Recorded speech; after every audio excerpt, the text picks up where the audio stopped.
Good morning, students.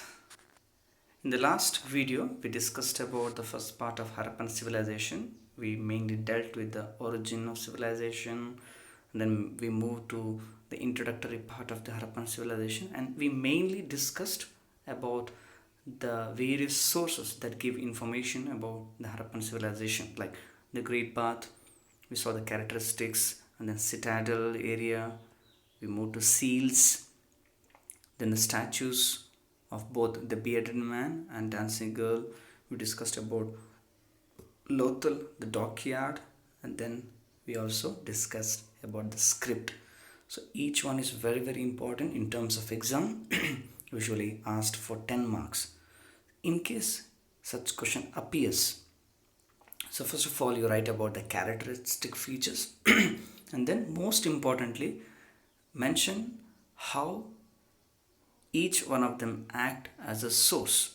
That's very important part, characteristic and how what type of information it provides related to Harappan civilization.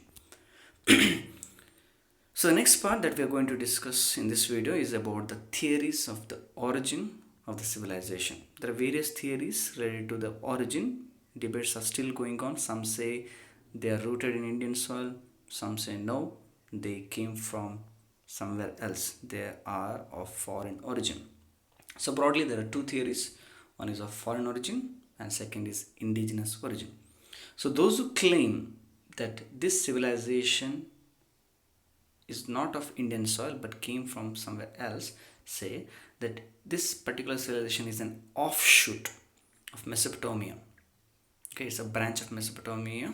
So they moved from there, that is Iraq, and settled on the banks of river Indus.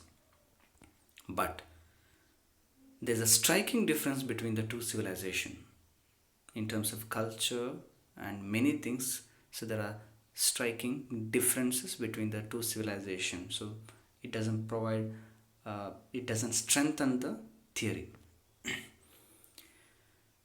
Those believe in foreign origin and other theories, they say there's some similarities, though there is a striking differences in terms of urbanization. There are some similarities, and they say this is because of the trade that they had in the later phase of Harappan civilization with Mesopotamia.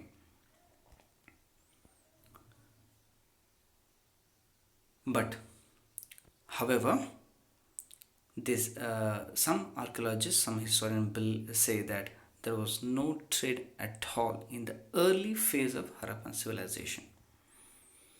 They had trade, of course, in the later phase, so there was no evidence of early trade relationship with the Mesopotamia. So that's the reason this theory was rejected.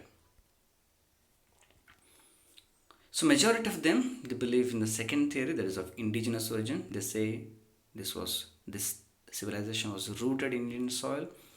So they were evolved from villages to the urban areas, and trade with Mesopotamia in the later phase, the post-Harappan period, might have influenced the growth of the civilization.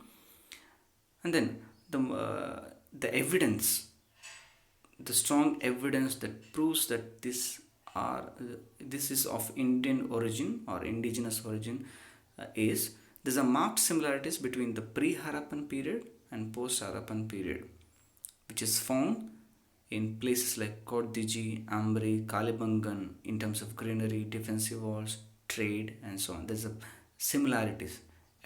One can see evolution in these places from pre-Harappa to post-Harappa. And some of them also say that this civilization evolved from agriculture community into urban civilization. So many agree that these did not come from somewhere else. They are not of Mesopotamia, neither from any Middle East countries, but they are rooted in Indian soil. They took birth here and developed into majors or the urban civilization. Coming to the extents of civilization, Harappan civilization covered almost 1.3 million square kilometer, starting from Balochistan to Uttar Pradesh, Jammu Kashmir from north to Narmada Valley to the south, covering almost 1.3 million square kilometer. Ruins have been discovered even now. So up to now, so it covers almost 1.3 million square kilometer, covering parts of Punjab, Haryana, Sindh, Baluchistan, Gujarat, Rajasthan, and UP. The main centers of civilization are scattered in both India and Pakistan. The main centers are located in Pakistan are Harappa, Mohenjo-daro, Chanudaro, and Sutkagendor.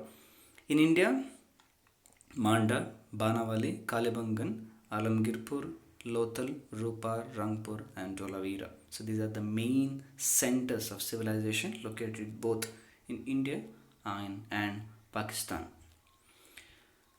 So this is the map that shows the area the civilization covered. So belonging both, we can see northwest part of India and Pakistan.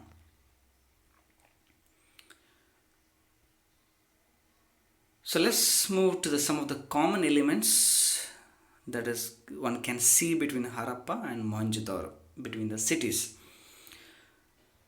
So first thing is both are located on the river banks. Mohenjo-daro on the banks of river Indus, Harappa on the banks of river Ravi. Both measured around 5 km in circuit. The town planning, layout of streets, block of houses are common to both. You can see this in both the civilization. Water supply, the drainage patterns, the greeneries are also seen in both. They're common to both. The indoor plumbing, the paved bathrooms, the brick drain pipes, the brick lined sewage channel are seen in both the cities. So these are some of the common elements found in both Harappa and Mohenjo-daro. Maybe asked for 2 or 3 marks.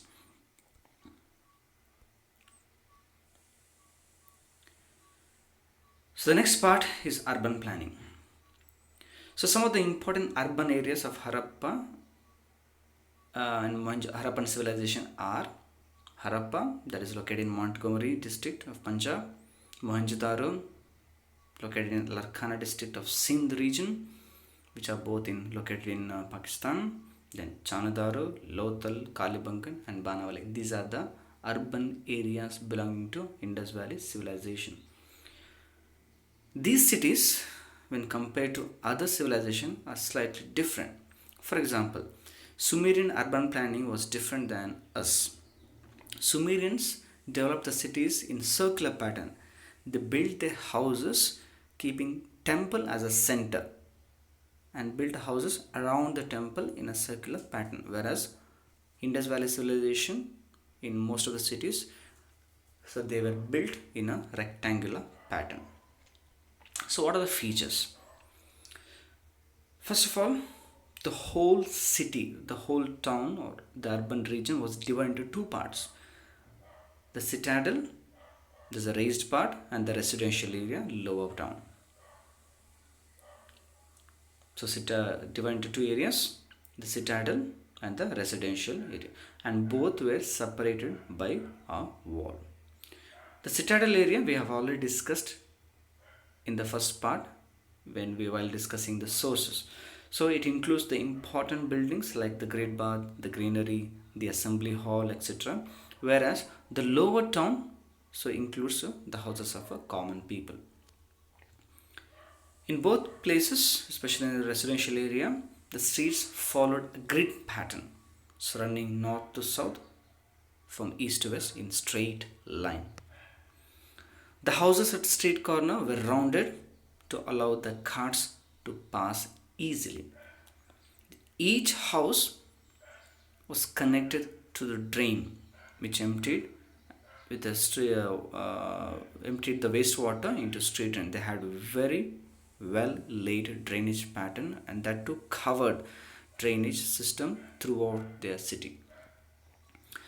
The street crossed the main road at right angle, dividing the whole city into square or rectangular blocks. Coming to the houses were built according to a set plan. We should always remember that what we are discussing here, that happened around 4,000 5,000 years back. The ruins say that they had very well set up plan. The whole town, the houses built here, so indicate that they didn't build their houses wherever they wanted. So they built according to a set plan. The ruins prove that.